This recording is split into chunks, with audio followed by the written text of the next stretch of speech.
Viva a Serra!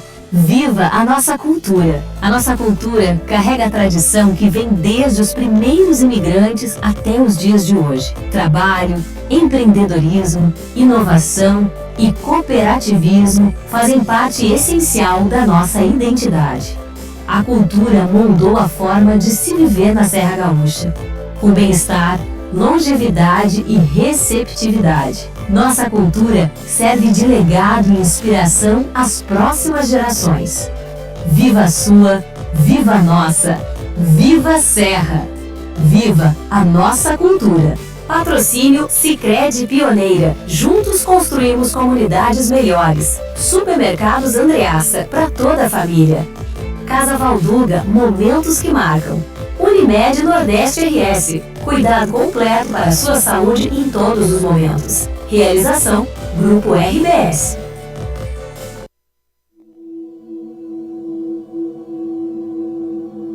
Mudança, cooperação, adaptação, união. Serão essas as palavras que ficarão na história como resumo de nosso tempo? A gente sabe que o mundo está em constante transformação. Estamos vivendo mudanças cada vez mais rápidas e que vieram para ficar. E por que falamos em cooperação? Nos últimos tempos, vimos pessoas se ajudarem. Vimos comunidades se unirem para se reerguerem juntas. Afinal, agir em busca do desenvolvimento do local em que estamos inseridos faz a diferença neste e em todos os momentos. Cooperar significa atuar em conjunto com o outro, ajudar as pessoas que precisam, superar desafios em parceria, e cada parte importa neste processo. Tudo muda quando você faz a sua parte. Tudo muda quando uma comunidade se ajuda. Por isso, o nosso convite é para que você faça parte do futuro que queremos e temos condições de construir juntos. Podemos contar com você? Juntos pela economia local. Sabe por que a UX é diferente? Porque tem o teu jeito e fala a tua língua. Somos a universidade com a força da comunidade. Uma universidade que olha para o futuro, que está no ranking das melhores do mundo, mas que também é daqui, a única da nossa região. Estude na UX. Acesse agora mesmo ux.br e saiba mais sobre cursos e formas de ingresso. UX, pessoas em movimento.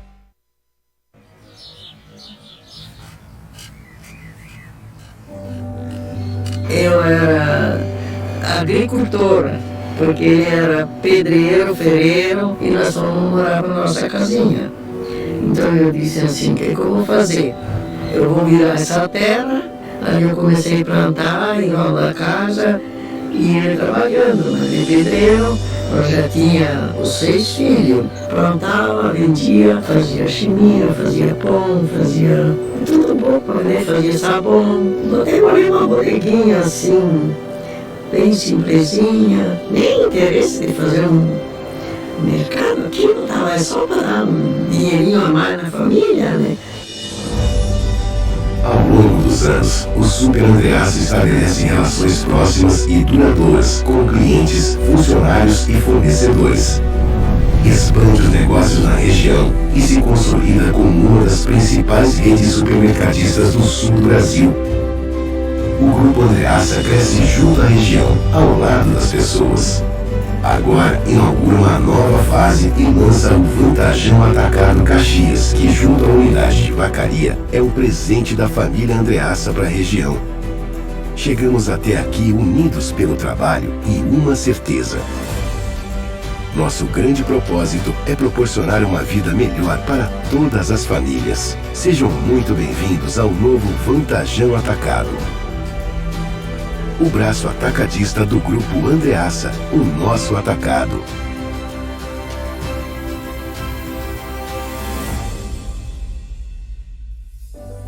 Jamais eu plantei aquelas pequenas plantas que deu produto, pensando numa coisa tão bonita que é hoje.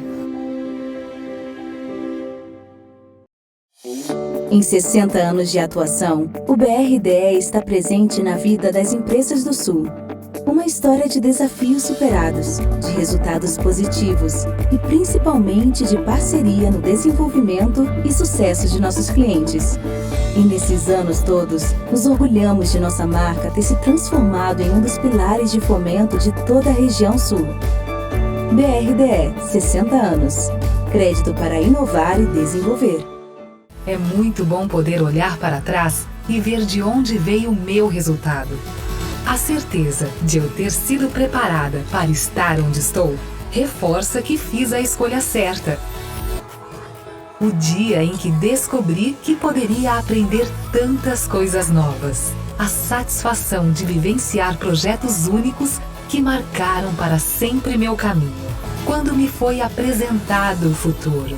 Saber que meu aprendizado me ajudou a me tornar uma cidadã responsável com a sociedade, indo além dos livros didáticos.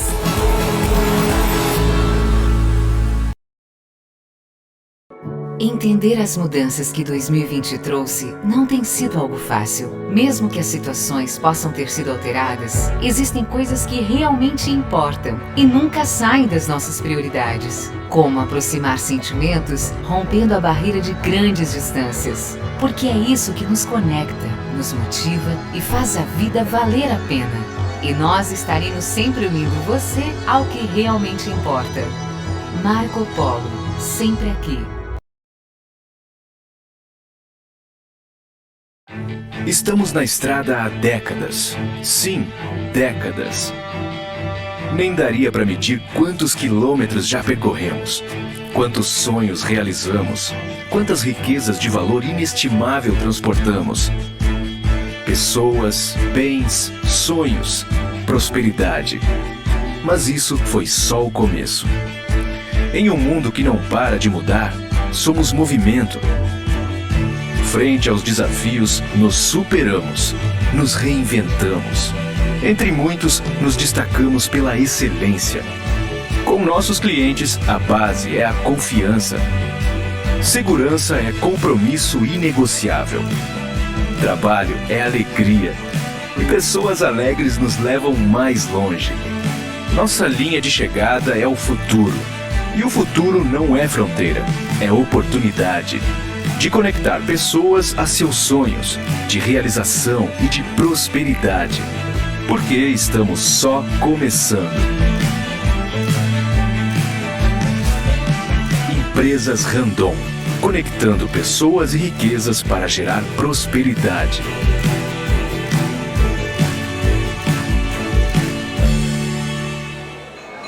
Senhoras e senhores, bom dia.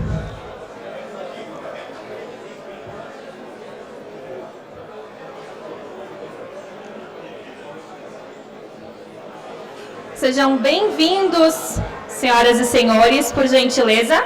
Acomodem-se para darmos início ao evento.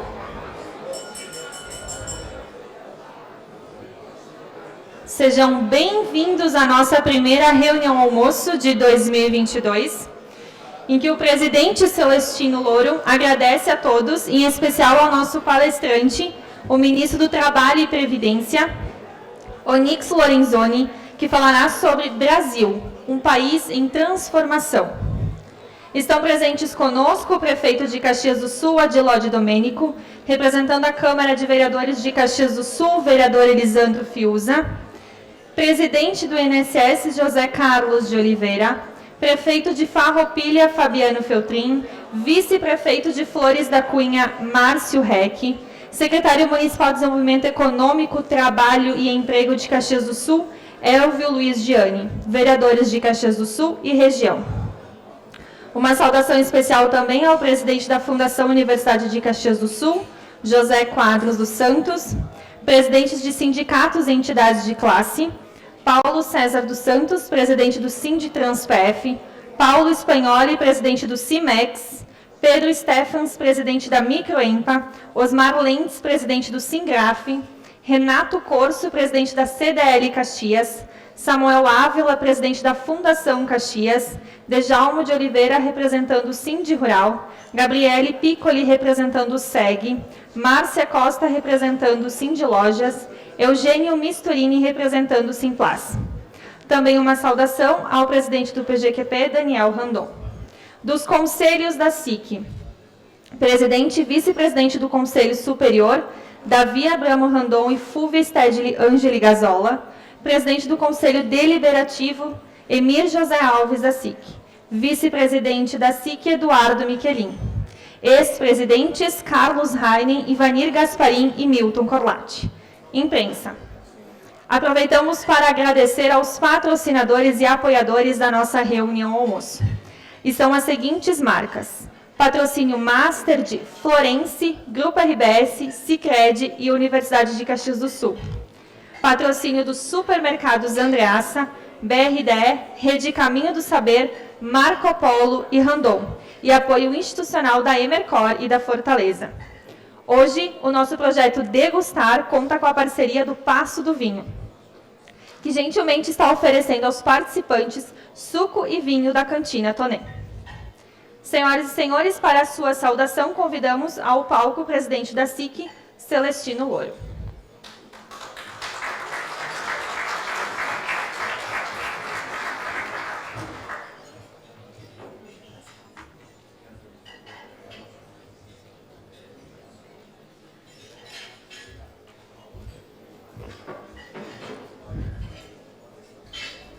Saúdo o ministro do Trabalho e Previdência Social, Onyx Lorenzoni, nosso prefeito de Caxias do Sul, Adilode Domênico, vereador Elisandro Fiuza, senhoras e senhores. Ao cumprimentá-los e desejar boas-vindas a todos os que nos prestigiam, queremos registrar nossa satisfação em receber o ministro Onyx Lorenzoni, a quem consideramos um parceiro na defesa dos interesses da nossa região. O tema da sua apresentação, ministro, é sobre transformações pelas quais o nosso país vem passando. Mas eu não poderia deixar passar a oportunidade de dizer que Caxias do Sul e a região foram forjadas pelo trabalho. Somos um povo que desde os primórdios da imigração se desenvolveu graças ao trabalho. Trabalho árduo, de sol a sol. Por essa razão, vimos com muitas dúvidas as bolsas e os auxílios de modo geral. Ao fim e ao cabo, não levam a lugar nenhum, senão a dependência contínua e que, como se diz, dá o peixe e não ensina a pescar.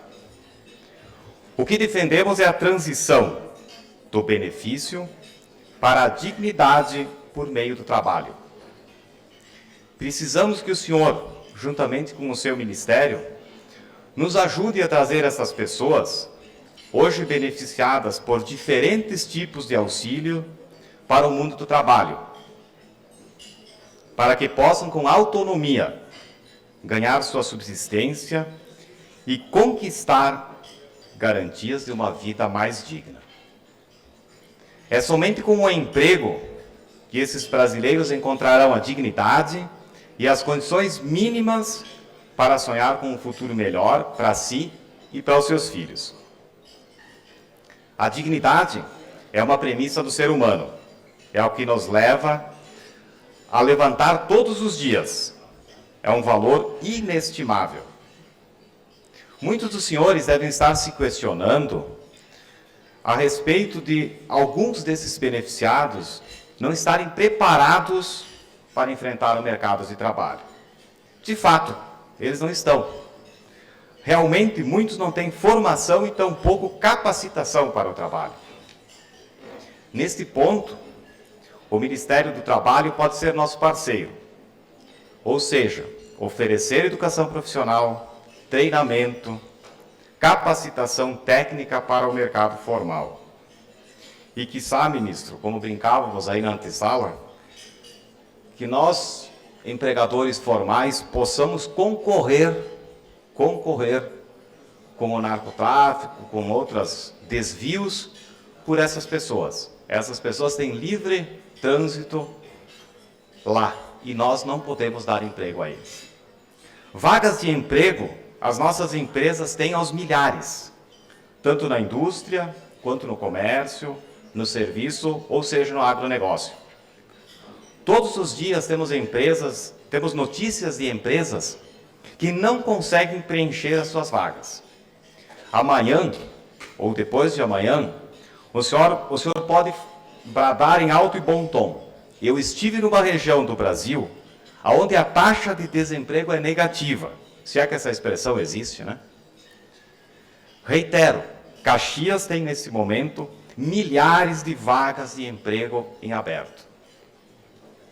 E até eu ousaria dizer Caxias e região. Eu vejo prefeitos aqui da região, eu acho que Flores da Cunha, Farroupilha, não é nada diferente do que nós temos aqui. Então, se nós temos empregos e nós temos pessoas fora do mercado de trabalho, nós precisamos fechar essa conta. Só assim estaremos oportunizando dignidade a uma parcela significativa da população que hoje está à margem da cidadania. Se realmente nós queremos um país em transformação, nós precisamos pensar nisso. Ministro, tenho a pretensão de usá-lo para um recado para a nossa área econômica e uma interferência especial a respeito da situação da Receita Federal. É um tema que nós também falamos na antessala. Isso está causando prejuízos brutais para a nossa economia, está paralisando setores da nossa economia. E comércio exterior, como todos nós sabemos, é um tema que tem as suas particularidades. Perder um embarque custa muito dinheiro. Perder um embarque custa perder mercados. Mercadorias que não conseguem atracar no país, não conseguem ser armazenadas, ou seja, nós temos muitos negócios sendo paralisados. Então, leve um recado da nossa região, muito especial para a área econômica do governo, para que se dê algum tipo de solução para esse tema. Por fim, gostaria de parabenizá-lo por sua postura aguerrida nesses tantos anos de vida pública. Em todo esse tempo, sempre ouvi defendendo os ideais do liberalismo e nunca se afastando dos seus princípios, o que considero uma conduta muito elogiável. Muito obrigado e uma boa reunião almoço a todos.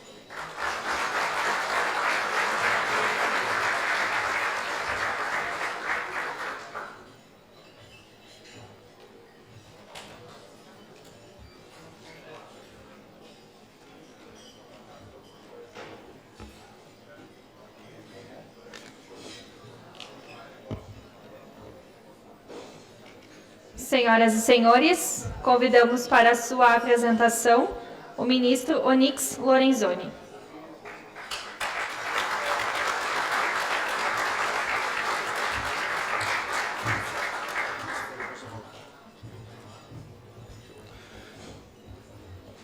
Boa tarde a todos. Saudar o prefeito Adilóide Domênico, muito obrigado. Em seu nome, saudar a todos os prefeitos da região.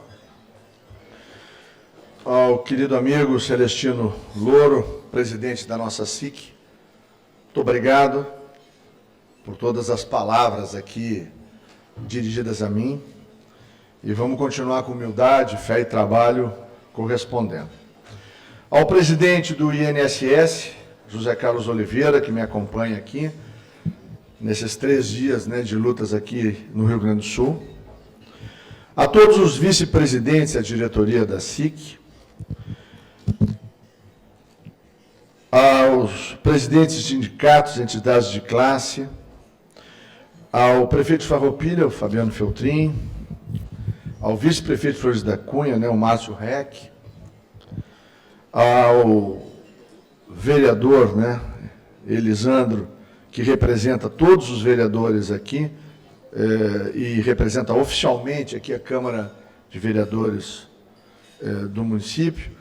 Uma palavra especial ao amigo Sandro Fantinel, hoje vereador desse município também. a todos os secretários, amigos e as amigas aqui presentes.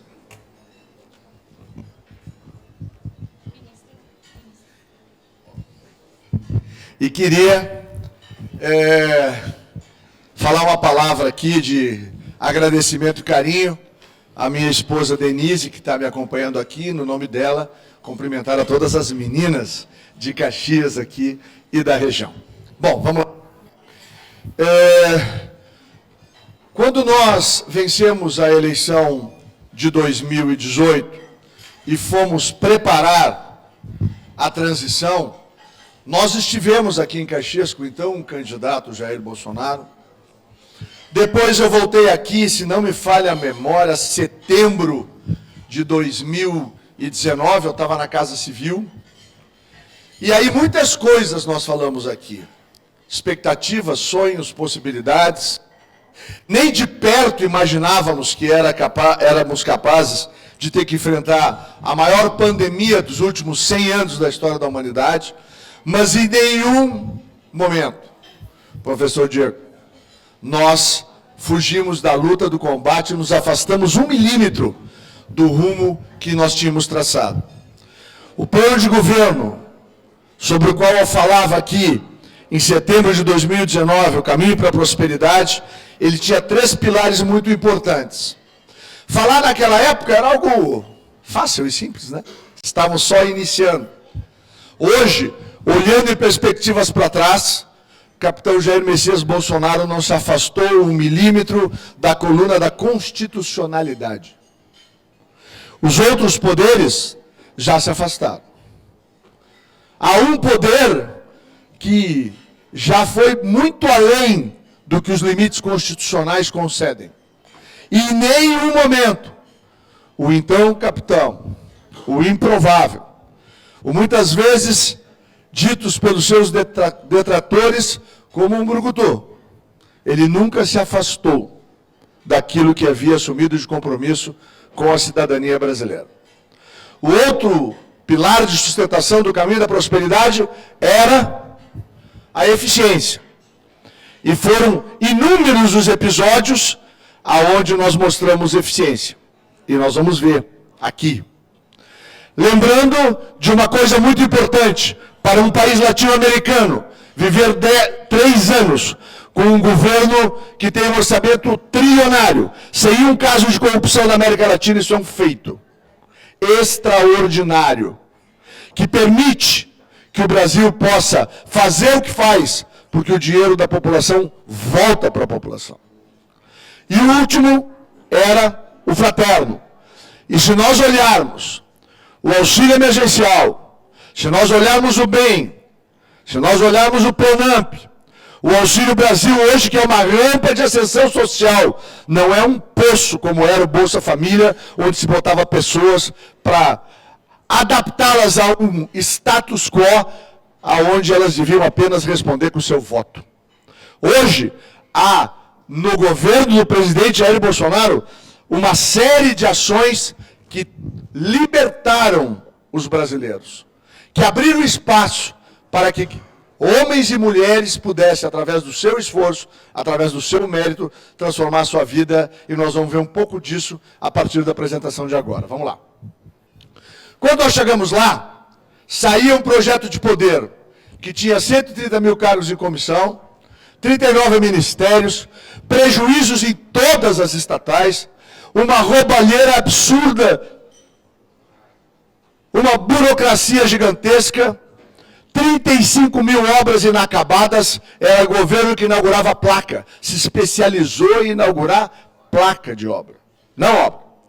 As invasões de propriedade, propriedades rurais, proprietários rurais no Brasil todos sabiam que ao dormir eles podiam fechar só um olho, porque o outro olho tinha que ficar muito aberto para impedir que esse direito fundamental fosse respeitado no Brasil. Altos índices de criminalidade, o desrespeito a direitos fundamentais e aqueles pilares essenciais, liberdade, propriedade e democracia, completamente fragilizados no Brasil. O que vem para o lugar? Sai o projeto de poder, lembram do professor Marco Aurélio Garcia, numa entrevista a uma rádio gaúcha, que ele disse o seguinte: em 98, abril de 98, o entrevistador perguntava: Lula está um pouco à frente do presidente de então. Professor, o que significa isso? Uma vitória eventual de Lula em 98? O professor respondeu: a retomada do projeto socialista da América Latina para o mundo. Para viver esta maluquice, eles tomaram 18 bilhões de dólares de dinheiro brasileiro. Emprestaram para a Argentina, emprestaram para Cuba, emprestaram para países africanos, deram para a Bolívia, e assim sucessivamente por países centro-americanos, desde que eles estivessem no projeto do Foro de São Paulo e o projeto socialista pudesse renascer. No escândalo do dinheiro de Cuba, a segurança dada ao Brasil, charutos. Todo mês de agosto, o chefe da Casa Civil e o ministro da Fazenda e da Economia, depende da conformação do governo, assinam uma ordem de pagamento de 500 milhões de reais. Dinheiro dos senhores pagam de impostos. E as senhoras também. Para poder compensar o BNDES, porque quem garante são os brasileiros o dinheiro que foi desviado, roubado e maltratado fora do Brasil. Quando nós vemos para o governo, e eu falei isso aqui em 2019, nós queríamos um governo para as pessoas. E não para grupos econômicos. Nós queríamos um governo que defendesse as liberdades, que respeitasse o direito de propriedade. E aqui tem uma coisa muito importante que eu falei lá em 2019. Na questão do direito de propriedade, haviam 980 mil sem terras alocados numa reforma agrária que não fazia mais nenhum sentido, que não tinham nenhum título de escritura. Pois bem, senhoras e senhores, falei aqui que nós íamos entregar as escrituras para todos eles. Já entregamos para 450 mil famílias. Hoje no Brasil tem escritura da sua propriedade rural. E nos comprometimos naquela época com a corrupção zero. E entra ano e sai ano. E nós não temos casos de corrupção no governo do presidente Jair Bolsonaro. Porque nós temos como princípio servir a população brasileira, e o presidente sempre diz: se um dia acontecer, a gente corta a cabeça na hora daquele que fizer esse erro. E nós, ao longo desses 3 anos, conseguimos quebrar uma regra que parecia inquebrável no Brasil.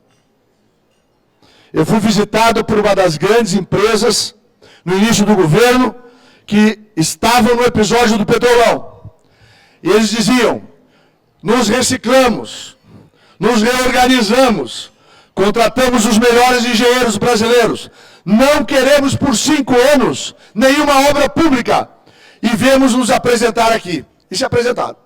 Quando terminou a apresentação, eu disse para os diretores dessa empresa: vai dizer que não é bom. E eles ficaram me olhando.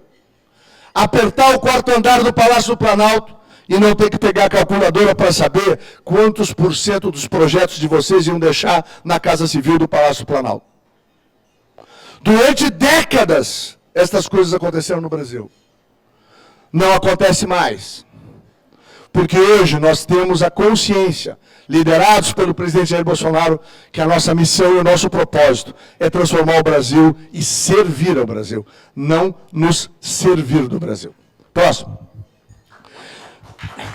Em 2019, inicia a transformação.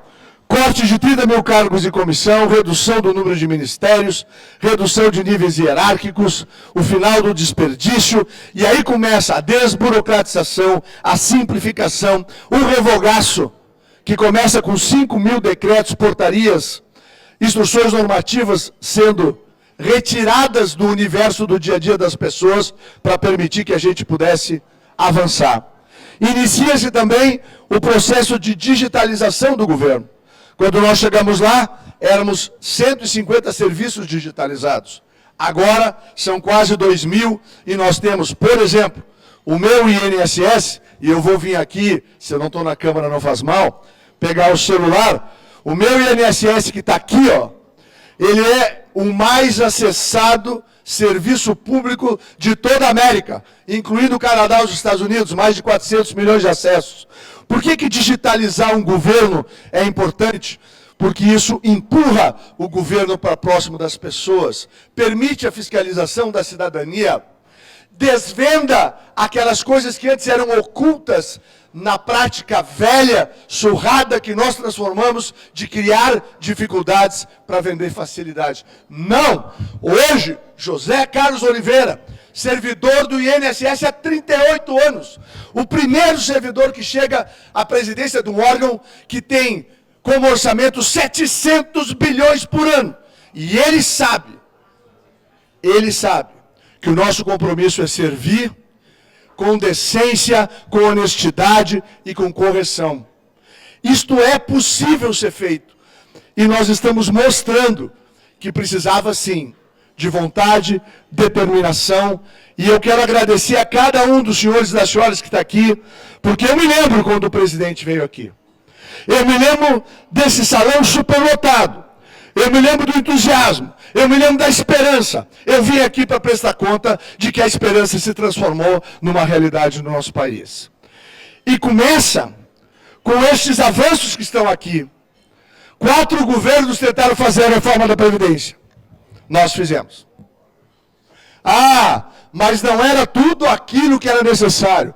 Foi suficiente para nos dar condição, deputado Mauro Pereira, o senhor votou a favor do Brasil.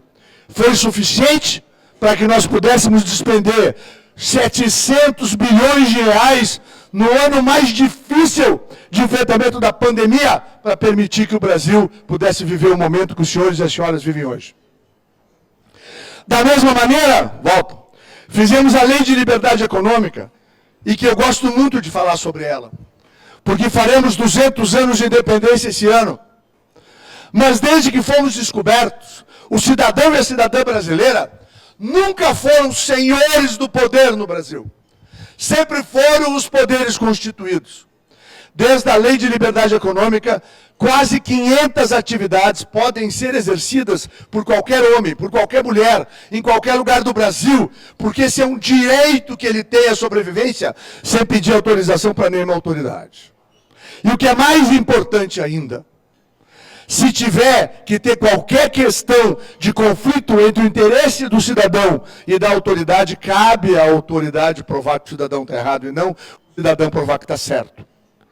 Isto, como princípio fundante de uma sociedade livre, é fundamental. Por que essa terra, que era inóspita, mandaram os nossos antepassados para cá? Porque aqui era difícil de produzir. Aqui não tinha pradarias, Daniel Ronaldo. Aqui não tinha campos férteis. Aqui não dava para criar gado. Nos mandaram para cá em 1875, 6, 7, 8, 9, 10. Bota esses gringos lá em cima. Fizemos aqui, com o suor do nosso esforço, para preservar os pedacinhos de terra que nos deram, para constituir as nossas famílias. Um dos lugares de maior desenvolvimento econômico, mas mais que desenvolvimento econômico. Criamos aqui, com o suor dos nossos antepassados e com o nosso suor, um lugar extraordinário para construir vidas. Vidas!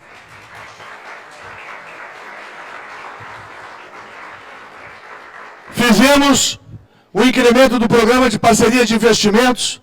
Lembrar que eu contava aqui, em setembro de 2019, de que nós teríamos um ano extraordinário. Naquele ano, o Brasil garantiu investimentos de 450 bilhões de dólares, investimentos privados de capital nacional e internacional. A maioria deles vai acontecer em 23 e 24. Os senhores vão ver milhares de obras pelo Brasil, do que foi construído lá em 2019, que vai ainda continuar a dar frutos no Brasil por longo tempo. Próximo. E começamos a recuperar primeiro o respeito do mundo. O Banco Mundial reconhecendo que o Brasil é o 7º país do planeta que tem o governo mais digitalizado. E a OCDE, por fim, a organização que reúne as 36 maiores e melhores economias do mundo, nos convidando, porque das 234 acreditações que a OCDE exige, o Brasil já está na casa de 150. E caminha a passos largos para entrarmos no seleto grupo dos países que mais respeitam a sua cidadania, mais respeitam a liberdade, propriedade, mais respeitam a democracia e que mais proporcionam qualidade de vida ao seu povo. Nós começamos isso há 3 anos. Estamos caminhando seriamente para lá. Próximo. Mas aí veio a pandemia. E aí ela nos trouxe um desafio gigantesco, mas em nenhum momento ela nos tirou do rumo. O presidente Bolsonaro manteve o Brasil no rumo certo. E como é que ele fez isso? Tem uma frase emblemática de 25 de março de 2020. Ele disse: há que se ter equilíbrio para combater essa pandemia. Cuidar da saúde, dar condições ao SUS. Não faltou dinheiro para hospitais, para cidades e para os municípios e para os estados. E o que é mais importante, recebemos do governo Dilma, presidente Louro, 22 mil UTIs. Quando o ano de 2020 terminou, o Brasil tinha 42 mil UTIs em uso. Pouca gente sabe isso. Isso a Globo não conta. Agora, é importante lembrar que lá no consórcio do Nordeste, tinha parede falsa com respirador atrás da parede. E isso também ninguém fala. E a gente também tem que lembrar que em 2021, em janeiro de 21, o Brasil arrancou de 0 vacinas para 9 meses depois ser o país ocidental que mais vacinou sobre a face da Terra. E todas as vacinas foram compradas pelo negacionista Jair Messias Bolsonaro. Narrativa, mentira e falsidade. E a outra parte da frase dele é: precisamos cuidar da economia, porque fome, miséria e desemprego mata mais na América Latina do que qualquer doença. E se alguém tem alguma dúvida sobre isso, dá uma pesquisada no Google. Ou pega uma passagem e vai até Roraima falar com os venezuelanos, que começaram disputando a comida com os cães, depois comeram os cães, e hoje não tem comida na Venezuela. Um país que tem mais petróleo que todo o OPEP somado. Só para a gente poder entender o alcance das escolhas, bem ou mal feitas por uma sociedade. E em 2020, essa frase do presidente, ela vai ser repetida por Tedros Adhanom 5 meses depois, o homem da OMS, de que tinha que cuidar sim daqueles que trabalham de dia para comer de noite.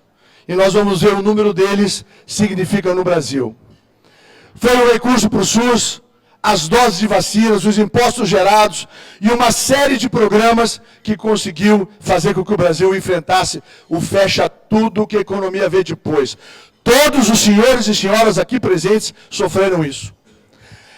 Eu quero ver, porque eu não consigo ver, o meia-culpa daqueles que em grandes redes de televisão diziam com ar de douta sabedoria: fecha tudo, fica em casa, a economia a gente vê depois. Aqui no estado isso foi praticado a rodo.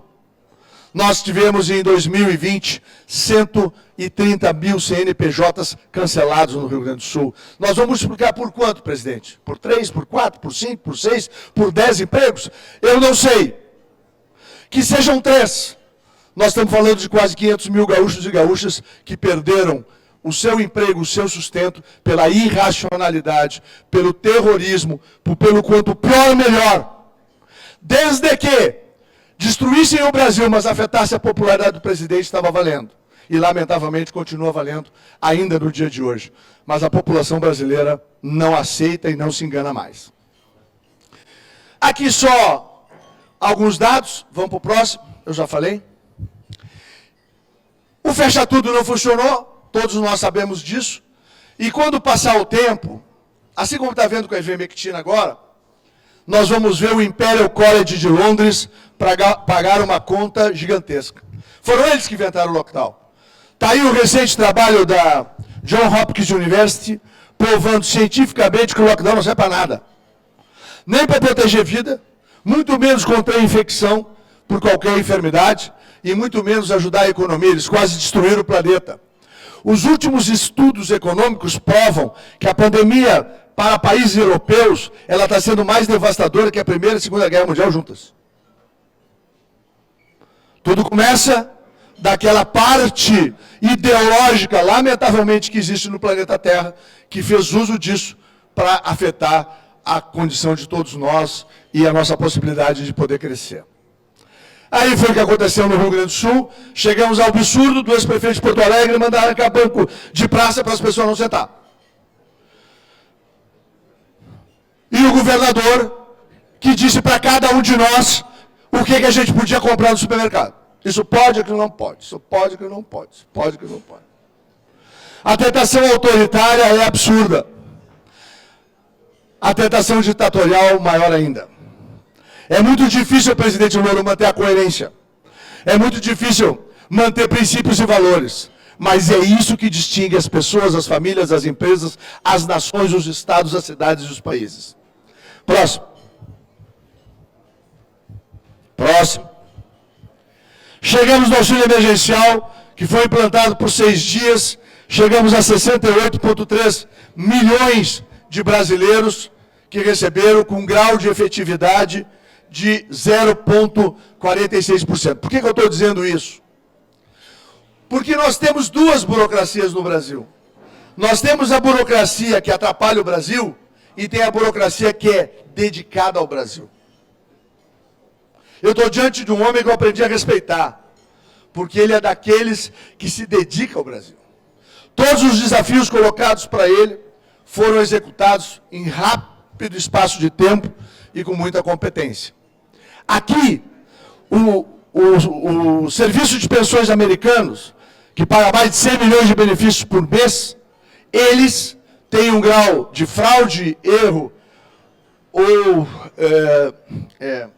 falha, fraude ou erro de 0,82. Pois o Brasil, que fez o SUS funcionar, quando sistemas muito mais desenvolvidos de saúde do que o nosso, como o americano, o canadense, o espanhol, o alemão ou o francês falharam, o nosso não falhou. Segundo, quando nós vamos para a comparação do critério e da eficiência, nós tivemos um número, a metade do número de erros ou fraudes do governo americano. Bora. Enfrentamos a pandemia, então, com auxílio, com o Pronamp, que os senhores e as senhoras conhecem, e com o BEM, que permitiu a proteção de quase 12 milhões de empregos de carteira assinada no Brasil. Próximo. E aqui, né, algo feito recentemente, aonde nós juntamos 1000 normas infraconstitucionais. Não é lei, não está na Constituição, não está em lei alguma, mas infernizavam a vida das pessoas.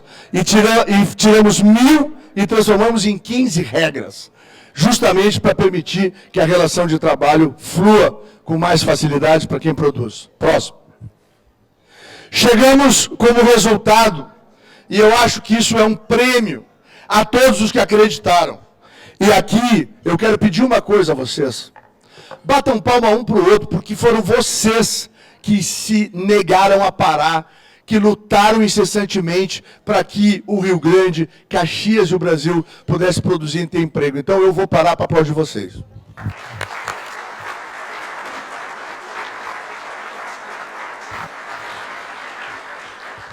E foi tão importante que 2.730.924 novos empregos é recorde da década.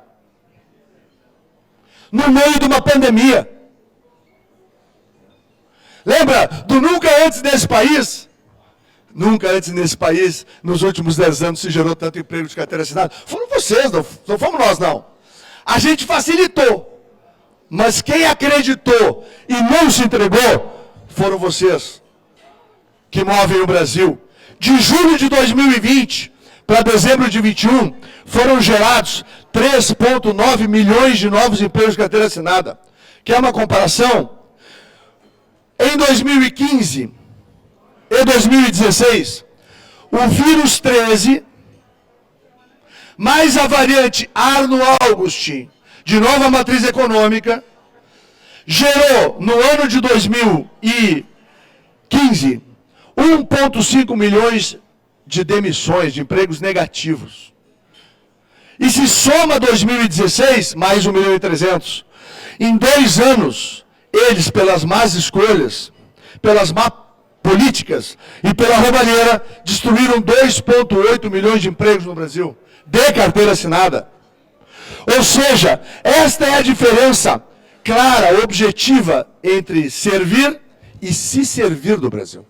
O resto é conversa fiada, que nós não podemos acreditar, muito menos dar vazão. Próximo. Lá no auxílio emergencial, nós descobrimos 26 milhões de invisíveis. Não é 2 milhões, 26 milhões de homens e mulheres que precisam do movimento da cidade. E por que isso acontece, presidente Lula? Porque eles têm baixa educação, baixa qualificação. Eles fazem atividades que são essenciais. Muitos deles sacrificam a vida toda para poder formar um filho e aí mudar a história. Mas eles precisavam das cidades funcionando. E, lamentavelmente, pelo terrorismo feito, pela anticiência praticada no Brasil, tem um professor de educação física que aqui no Rio Grande do Sul, graças à Rede Globo, virou um especialista em infectologia. Isso é uma tragédia. Nunca chegou perto do paciente. Virou guru. O cara lá, o Pedro Alau de Pelotas. Bom, adiante. E aí, presidente, essa resposta aqui, o senhor fez na sua fala aqui algo muito importante. Do que nós somos frutos? Nós somos frutos do mérito. Filho de gringo, se não trabalha, não come. Foi assim que eu fui criado. Acho que muita gente balançou a cabeça, porque a coisa sempre foi assim. Né? Mas nós temos uma realidade. Nós temos no Brasil hoje, entre 18 e 24 anos, 8 milhões, são 7 para ser preciso, são 7 milhões e 800 mil jovens chamados de neném. Eles nem trabalham, eles nem estudam. Se eles forem para o RH de vocês, vão pegar o nome da Maria. O RH pergunta, Maria, tu já trabalhou? A Maria disse, não senhor, mas eu preciso. Eu não vou faltar. O senhor vai gostar de mim. Me dá a chance. Ele vai fazer a segunda pergunta. Maria, o que tu sabe fazer? Qual é a tua formação? A Maria vai coçar a cabeça e vai dizer, parei na primeira série do 2º grau. E que mais, Maria? Eu nunca tive chance, né? Mas se o senhor me der, o senhor vai ver. Ele vai ficar, tratar a Maria bem, vai dar um cafezinho, né? Aí vai entrar uma outra ficha. A Tereza fez todo o 2º grau, formação no Senac, formação no SESI. Ele vai ficar com a Tereza. Esse é o duro e triste mundo real. Vocês vivem isso todos os dias. O que nós vamos fazer com eles? Vamos deixar eles lá? À disposição do RH das quadrilhas de tráfico de drogas, por exemplo? Aí, a nossa equipe criou, essa foi uma experiência inspirada pelos alemães, o Serviço Civil Voluntário. Então, como é que é? Isso, por enquanto, é nas prefeituras. Depois nós estamos trabalhando para chegar nas empresas dos senhores e das senhoras. Tem 8 milhões lá, mais os 26 milhões de visíveis, mais aquela franja que fica um pouquinho acima do Auxílio Brasil, que já tem 17 milhões de famílias, mas fica abaixo da renda mínima. Nós estamos falando aí de 40 milhões de brasileiros que têm que ter uma oportunidade. Então nós estamos saindo por 2 caminhos. Para os mais jovens e para os mais de 50 anos, com 2 anos sem carteira assinada, que aí é o conceito clássico de não retorno ao mercado de trabalho, as prefeituras vão recebê-los, eles vão trabalhar meio turno, eles vão ganhar meio salário mínimo, vão ganhar o vale transporte, vale refeição se tiver, e um seguro de acidentes pessoais, mais nada. Mas no turno contrário, é obrigatório fazer cursos do Sistema S. Nós reunimos 200 cursos, através do SEBRAE, do SESI, do SENAC, do SENAR e do SENAT. E como é a situação da Maria depois de um ano? Eu vou brincar aqui. É Farroupilha, né? Flores. A Maria trabalhou na prefeitura de Flores. Ela volta no mesmo RH, Louro. E a pessoa pergunta, Maria, tu já trabalhou? Já. Tem atestado? Tenho. Aí o secretário de administração de Flores da Cunha, prefeito, diz o seguinte, Maria foi dedicada, nunca faltou, excelente pessoa, motivadora, extremamente agregadora, teve um desempenho excelente nas funções cumpridas no serviço sinal voluntário. Opa, a Maria pulou o primeiro obstáculo. E aí pergunta, Maria, tu tem formação? Sim, eu fiz atendente, eu fiz auxiliar de gerência, eu fiz recepcionista, e aí a empresa vai dar a chance para a Maria, porque a Maria pulou os 2 obstáculos dela. Agora tem uma coisa, gente, se a gente não abrir a porta, essa oportunidade não vai ter. Por isso que eu já fiz 12 estados, amanhã eu vou fazer em pouco mais de 14 dias, amanhã eu vou fazer mais 2, para fechar 14 dos 24 que eu falo com os prefeitos, no Brasil todo, porque a gente precisa fazer isso. E eu vou dar aqui um exemplo do governador do Mato Grosso do Sul. O governador do Mato Grosso do Sul, o Mauro conhece, ele foi deputado com a gente, ele foi prefeito de uma pequena cidade. E ele tinha 2 grandes fábricas na cidade. Um dia ele se deu conta que 60% da mão de obra vinha das cidades vizinhas. Aí ele foi lá no SESI, pegou uma daquelas carretas lá do SESI, estacionou atrás da prefeitura, ficou 2 anos. E o tempo passou. Ele está reeleito governador e tal. E ele foi na inauguração, naquela região, de uma fábrica de implementos agrícolas com uma revenda de equipamentos. Aí aquela solenidade, diz que é um prédio gigante, um empreendimento muito grande.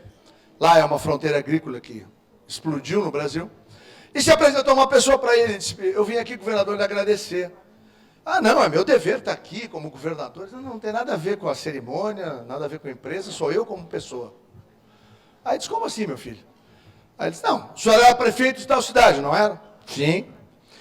Pois, o senhor botou uma carreta lá atrás da prefeitura, né? É.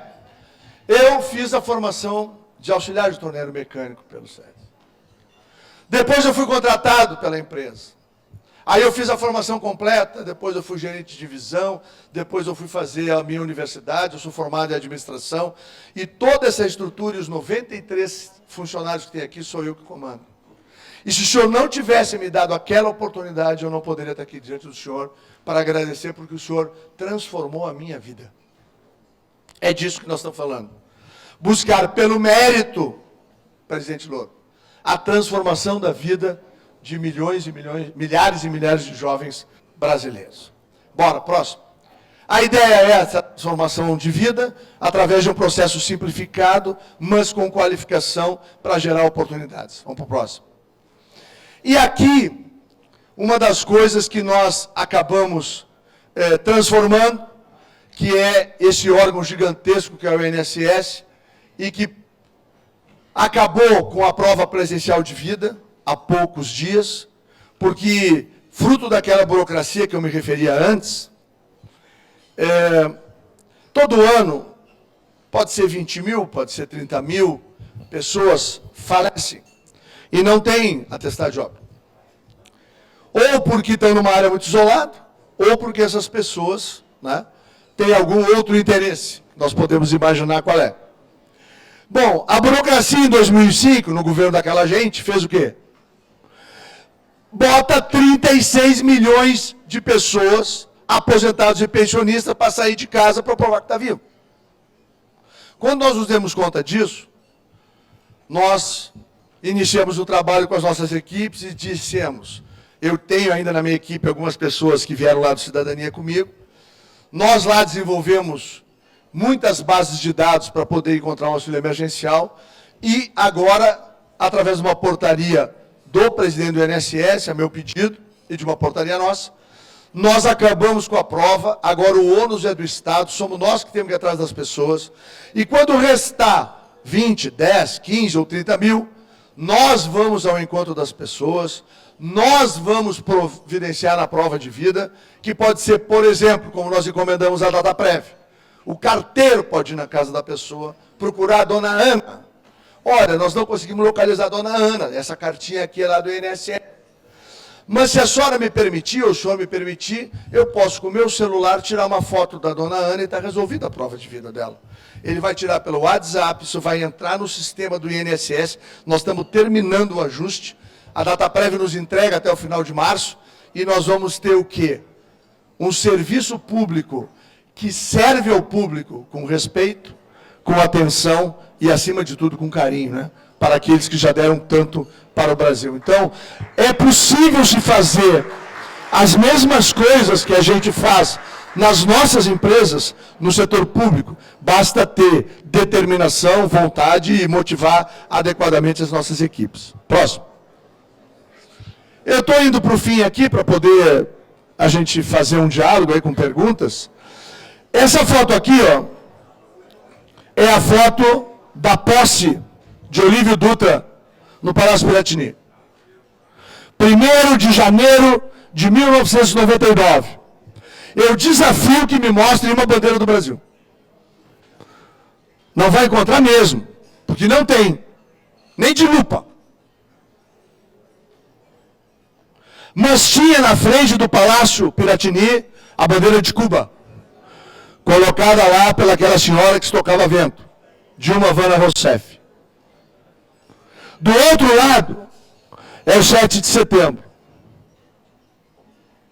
Do outro lado, eu desafio a encontrar a bandeira vermelha. E aí, presidente Louro, eu vou lembrar que muitos de nós fomos aos Estados Unidos ao longo das nossas vidas. E uma coisa que sempre nos impressionou a todos, sempre, tenho certeza disso, Daniel, era por que os americanos tinham aquela bandeira deles na frente da casa. E por que é que isso não acontecia aqui na nossa terra? Nós fizemos muitas coisas no governo, eu poderia ficar aqui horas e horas falando de programas, projetos, subprogramas. Mas o mais importante para mim, como pai de 7 filhos, é o fato de que nós voltamos a ter orgulho do nosso país.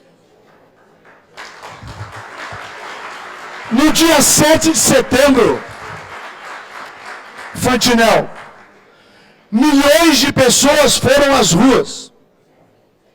E elas não foram às ruas porque o Brasil havia sido campeão do mundo. Elas não foram às ruas porque havia algum evento esportivo. Elas foram às ruas para dizer para a Rede Globo e outros que tais que ela acredita no seu presidente. Que ela acredita no seu país. Que ela quer um país livre. Que ela quer um país verde e amarelo, que ele pode, é e continuará sendo.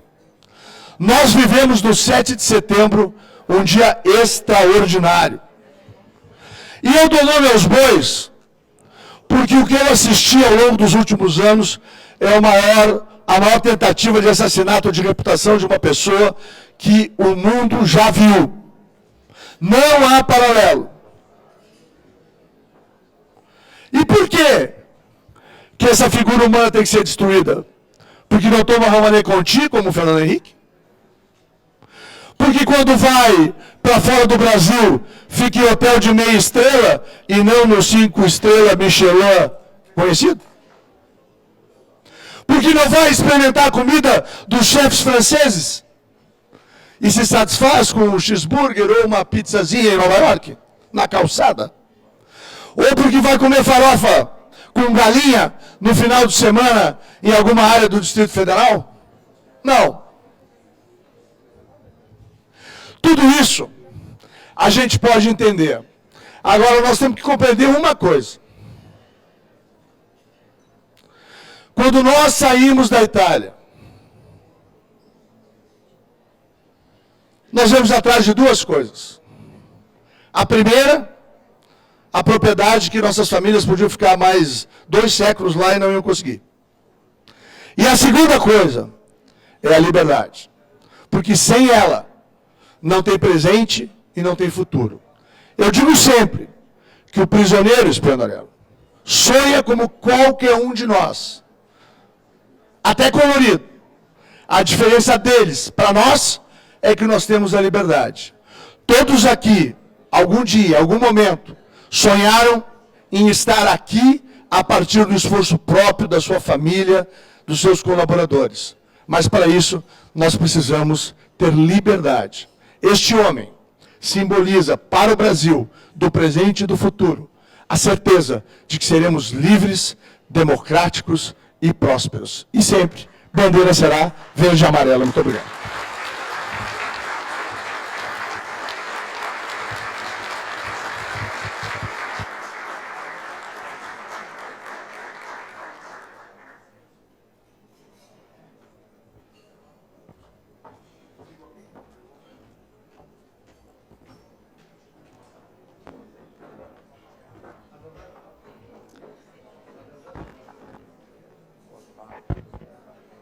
Agradecemos ao ministro pela palestra. Ministro, por gentileza, permaneça no palco. Presidente Celestino, nós faremos agora o nosso momento das perguntas. Quem tiver perguntas, por gentileza, as faça por escrito e entregue à equipe do evento, que nós entregamos ao presidente para a leitura. Obrigada. Ministro Onyx, parabéns pelas suas palavras.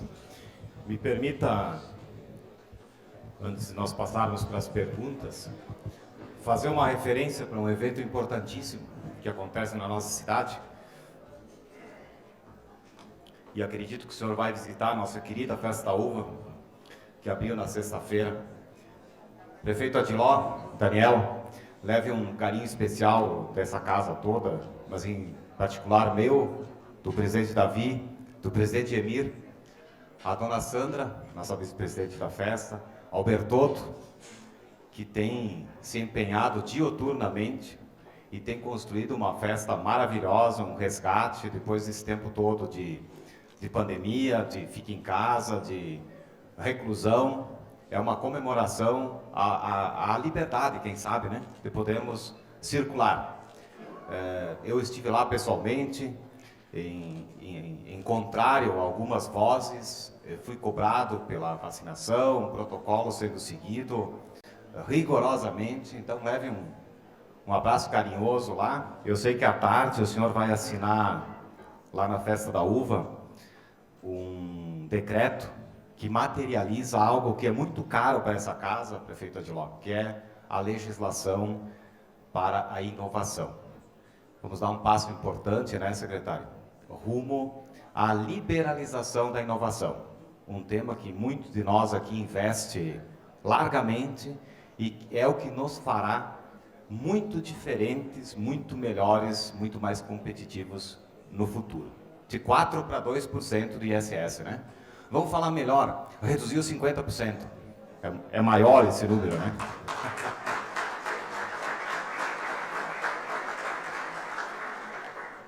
Ministro Onyx, eu queria lhe ouvir falar um pouquinho e quando nós temos a obrigação de decidir, ao fim e ao cabo a gente se aconselha, ouve, escuta, mas a decisão cabe ao último homem da fila. A última caneta é que toma a decisão. E nesses 3 anos e alguns meses de trabalho, eu imagino que algumas coisas lhe tiraram o conforto. Fala um pouco da que mais lhe desconfortou, aonde mais difícil foi chegar, ou seja, ali foi complicado passar a caneta no papel. Bom, para nós foi a escolha e o trabalho que durou 3 semanas para poder fazer a implantação do auxílio emergencial. Por quê? Nós tínhamos a convicção que tinha que ser por um aplicativo de celular. Nós tivemos que brigar com todas as estruturas de governo para poder botar de pé. Mas isso nós estávamos certos ao final. Porque o Brasil hoje é um dos países mais digitalizados do mundo. Nós encontramos os 26 milhões de invisíveis. E ao digitalizar esse processo, os americanos, os europeus, tudo mandou check-in para a casa das pessoas. Os americanos têm 30 e poucos milhões de cheques que nunca chegaram. Né? Então, por que aquilo exigiu muito de todos nós? Porque as equipes técnicas viraram literalmente, a primeira semana ninguém dormiu. Foi uma semana de vigília. Todo mundo, e a gente inclusive. Né? Por quê?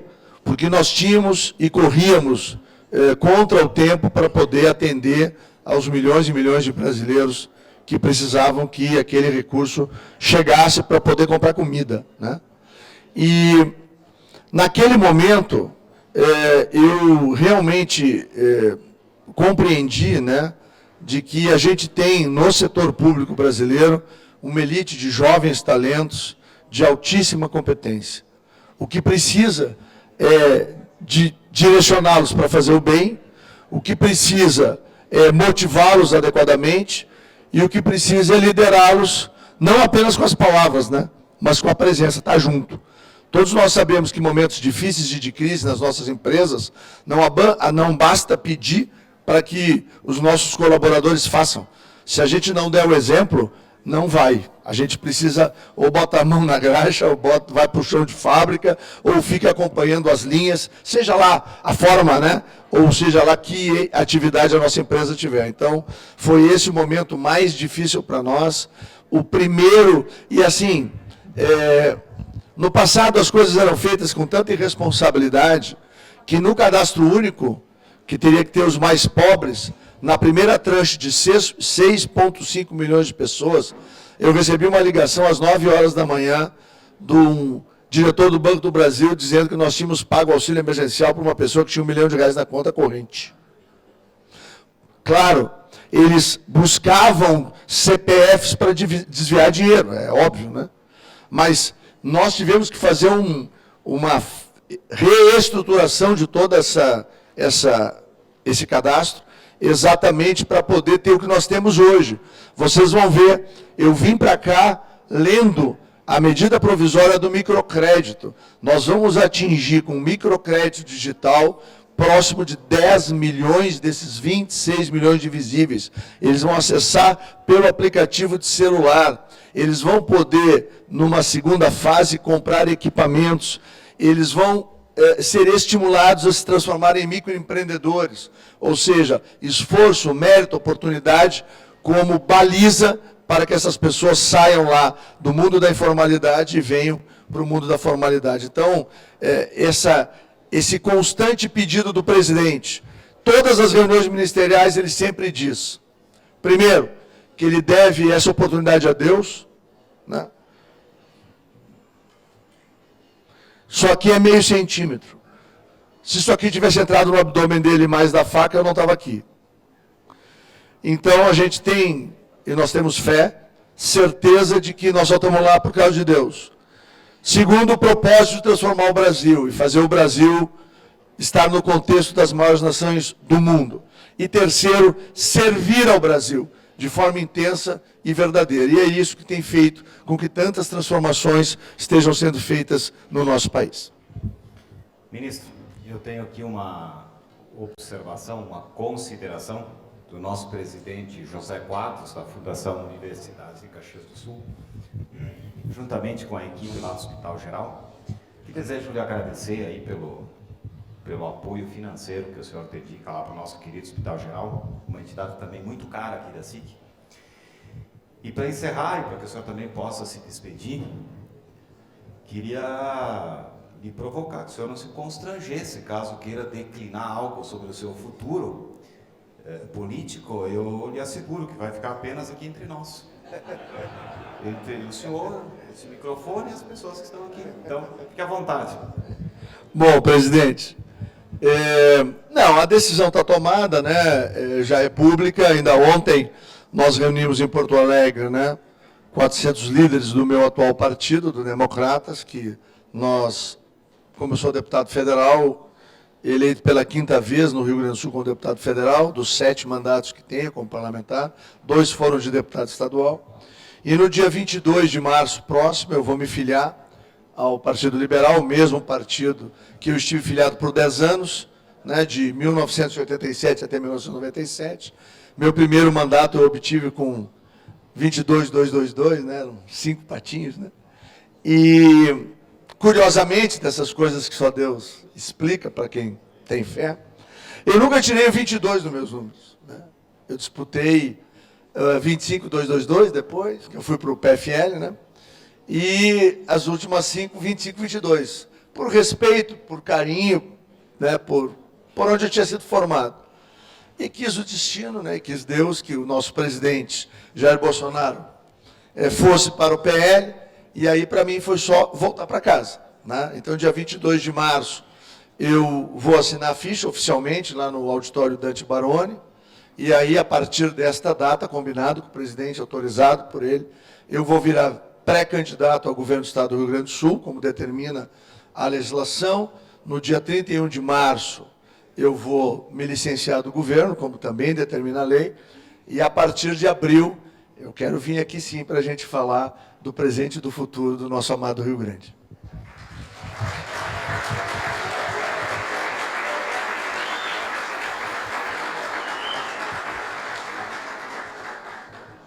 Ministro Fólix, obrigado pela gentileza de estar conosco. Nós sabemos como é atribulada a sua agenda, a sua atividade. Agradeço a cada um dos senhores, obrigado por estarem conosco. E, Fran, faça o seu encerramento. Obrigado. Obrigada, presidente. Agradecemos a presença de todos. Pedimos que o ministro permaneça no palco e convidamos os profissionais de comunicação para a coletiva de imprensa. Boa semana, então, restinho de semana a todos.